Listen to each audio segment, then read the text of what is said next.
Здравствуйте, дорогие друзья! У нас в студии заслуженный артист Республики Мордовия, директор Государственного театра кукол Республики Мордовия, кандидат искусствоведения Евгений Романовский. Здравствуйте, Евгений Яковлевич. Очень рада видеть ваш коллектив у нас в республике. Расскажите, пожалуйста, нам, в первую очередь зрителям, с чем приехали, какие спектакли привезли? Добрый день. Дело в том, что мы приехали в канун нашего 80-летия. Театру в этом году исполняется 80 лет, театру кукол Мордовии. Приехали с 3 спектаклями. Это классика нашего театра. «Проделки козы Дерезы», «100 тысяч почему» и «Лиса-разбойница». Вот эти вот спектакли мы привезли на суд вашего зрителя. Спектакль «Проделки козы Дерезы», насколько я знаю, один из старейших спектаклей, да? Да, в 1994 году был поставлен этот спектакль, и вот уже 20 с лишним лет он на сцене нашего театра, украшение нашего театра. Хотя есть спектакли, которые идут и старше, и с 70-го года есть постановки. Ну вот один из старейших – это «Проделки козы Дерезы», совсем новый – это «Лиса-разбойница», и среднего репертуара – это «100 тысяч почему». В спектакле «Проделки козы Дерезы» вы сами принимали участие в качестве актера. Сейчас выходите на сцену в этом качестве? Да, вот как раз в «Проделках козы Дерезы» мне доверили сыграть главную роль. Здесь, в республике у нас? Да, здесь. Поэтому приходите на наши спектакли, и вы увидите. Интересно вот совмещать, не забывать профессию актера, не только хозяйственника, администратора. Ну, конечно, интересно, потому что директором сегодня ты можешь быть, завтра нет, а актером, в общем-то, можно быть всегда. Поэтому забывать профессию ни в коем случае нельзя, а наоборот, нужно совершенствоваться. Играющий тренер, как говорится. Поэтому я с удовольствием выхожу на сцену, получаю от этого большое удовольствие, надеюсь, что и доставляю удовольствие зрителю. Небольшим составом приехали вы, да? Буквально 9 человек. Почему? Одновременно идут спектакли и в Мордовии? Да, у нас дело в том, что одна часть труппы приехала только из Подмосковья с гастролей, с Калужской области. Сейчас у нас сезон открытый, поэтому мы показываем спектакли и в театре в Саранске, и выехали сюда на гастроли. Но, тем не менее, мы привезли 3 спектакля, то есть основная труппа здесь. 80-летие – это большая дата, юбилейная. Что особенного готовите у себя на родной сцене? Что нового у театра? Какие, может быть, наоборот, традиции стараетесь сохранить? Ну, сейчас вот в данный момент в работе 2 спектакля новых. Один по басням Крылова, то есть это для школьников, а второй «Шиш» по Шаргину. Вот 2 спектакля сразу у нас готовятся. Это по проекту «Театр детям», который, наверное, и Башкирский театр участвует в этом проекте. Поэтому, в общем, работы много. Работы много, и цеха загружены. Ну, мы вот с удовольствием приехали в Башкортостан отдохнуть. Как встречают зрители? Уже были спектакли? Да, вчера мы показывали один спектакль в театре, один на выезде. В общем, зритель доброжелательный, приятный зритель. Мы получили удовольствие от общения с вашим зрителем. Как-то отличаются реакции детей, где-то смеются в другом месте или, в принципе, везде одинаково? Я имею в виду не только в республике нашей, но вообще, когда вы на гастроли ездите. Нет, ну, реакция везде практически одинаковая. Все зависит от того, как сыгран спектакль. Ну, как говорится, мы питаемся от нашего зрителя, зрителю отдаем свою энергию, и получается вот этот вот катарсис, так называемый.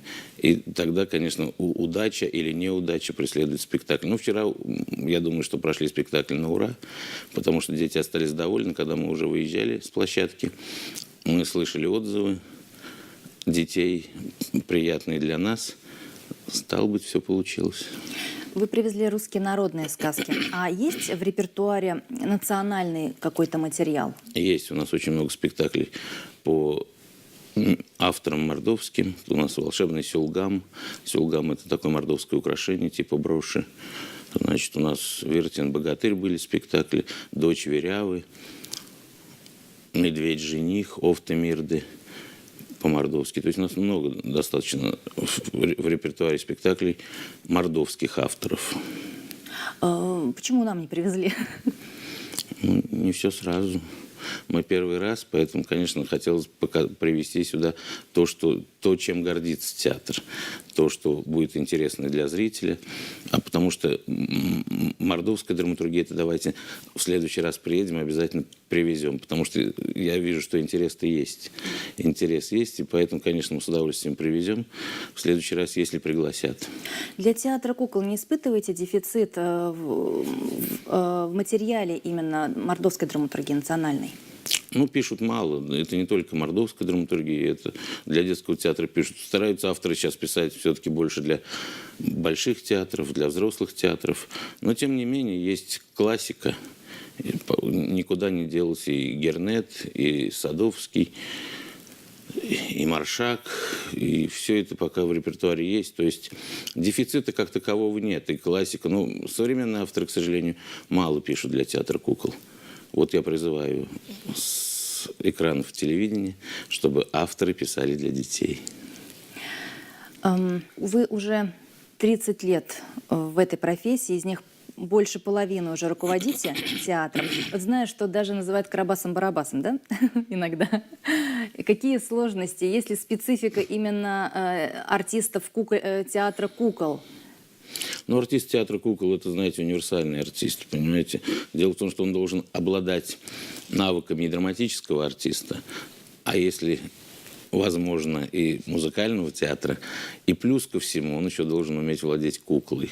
То есть то, что должен уметь актер театра кукол, не всегда под силу драматическому артисту. Не в обиду будет сказано. Молодежь идет, пополняет ряды актерские? Да, у нас молодежи очень много, но и костяк сохранен. У нас и заслуженные артисты России, народные артисты Мордовии в строю, слава богу, которые передают свой опыт, учат молодежь. И поэтому традиции, они сохраняются.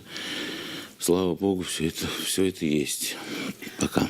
Знаю, что у вас целая династия в театре, да? И супруга у вас очень много лет уже работает. Вот дети продолжают династию? Ну, дети еще маленькие. Ну, младший сын, вот у нас недавно была обстановка спектакля «Гулливер в стране лилипутов». Режиссер, он ставился этот спектакль во время каникул, и ребенок бегал в театре. И режиссер спектакля увидел его, нарядил его в юнгу. И то есть он у нас участвовал тоже в постановке, как бы. А вообще династии нашей театральной 172 года в общей сложности стаж. Основатель актерской династии Владимир Иванович Сидорин, заслуженный артист России, народный артист Мордовии, его супруга, значит, Лариса Алексеевна, главный режиссер нашего театра Сидорина, плюс, значит, дочь их, я и еще одна дочь артистка балета музыкального театра. В общей сложности 172 года. Очень актерский большой стаж, да. Вот мы затронули вопрос о детских спектаклях, а еще бывают же взрослые спектакли в рамках театра кукол. Есть ли такие в репертуаре или, может быть, планируете? Ну, очень давно было 2 спектакля «Божественная комедия» и «Прелестные Галатеи». Эти спектакли для взрослых. Сейчас пока зал нашего театра не позволяет принять взрослого зрителя, он все-таки рассчитан для малышей, но на будущий год у нас планируется такой капитальный ремонт, где мы поменяем кресла и сможем принимать и взрослого зрителя. А в планах постановки для взрослых тоже есть. Может быть, осуществятся. Скорее всего, осуществятся. Какие планы фестивальные в этом году, в этом сезоне? Ну, только что мы вернулись из Кирова с фестиваля «Вятка. Город детства». Значит, ну, мы много ездим на фестивали. Вот сейчас очень много гастролируем благодаря программе «Большие гастроли» для детей и молодежи. Принимали вот недавно Башкирский театр кукол у себя на сцене. Теперь сами сюда приехали. Буквально по возвращению у нас будет чеченский ТЮЗ в рамках этой программы. И следом сразу Волгоградский театр кукол. То есть жизнь у нас так кипит благодаря этой программе. Слава богу, мы можем познакомить своего зрителя с театрами, которые бы, наверное, просто так не приехали бы. А тут у них появилась возможность приехать к нам, у нас появилась возможность поехать к ним. Ингушский театр, театр юного зрителя у нас был в апреле месяце. То есть, так сказать, активная работа идет в рамках вот этой программы. Хорошо, что эта программа есть. Дети как-то меняются с годами. Вот вы уже очень много лет работаете в театре кукол для детей. Приходится ли как-то изменять спектакли, которые много лет уже идут?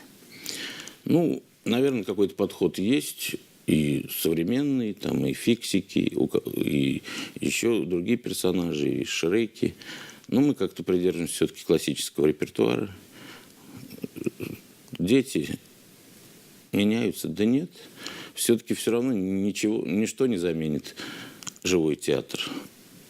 Никакой компьютер, никакой планшет не заменит живой театр, потому что дети все равно будут идти и смотреть. Это как в библиотеке живая книга, а не электронная, понимаете? Все равно читатель пойдет в библиотеку, также и наш зритель придет к нам в театр и будет смотреть наши спектакли. Не на планшете, а вживую. Какой интересный может быть опыт общения с нашим театром? Какие-то, может быть, планы, перспективы обнаружились? Ну, перспективы, конечно, всегда, во-первых, мы учимся друг у друга. Мы опыт перенимаем. Ну, с вашим театром мы не первый год знакомы. Мы встречались и на фестивалях, и в Чебоксарах, и в других регионах. Поэтому мы немножечко знаем, так сказать, репертуар вашего театра. И то, что вы привезли к нам в Саранск, то, чем порадовали нашего зрителя, это, конечно, дорогого стоит, потому что таких спектаклей, которые привозил Башкирский театр, у нас в Саранске нет. Как-то приходится адаптировать спектакли под другую сцену? Все-таки это не просто драматический, да, спектакль, более, может быть, даже сложная, ну, скажем, ну, не машинерия, но в любом случае сценография, да, куклы. Приходится как-то вот... Ну, тут, вы знаете, у нас зал немножко поменьше, чем в вашем театре. У вас зал большой, только в этом плане, допустим, приходится работать с микрофонами. У нас в театре мы работаем без микрофонов, потому что у нас зальчик маленький. Вот только в этом, а так нет, все то же самое. Спасибо большое. Я думаю, что зрители обязательно посетят спектакли.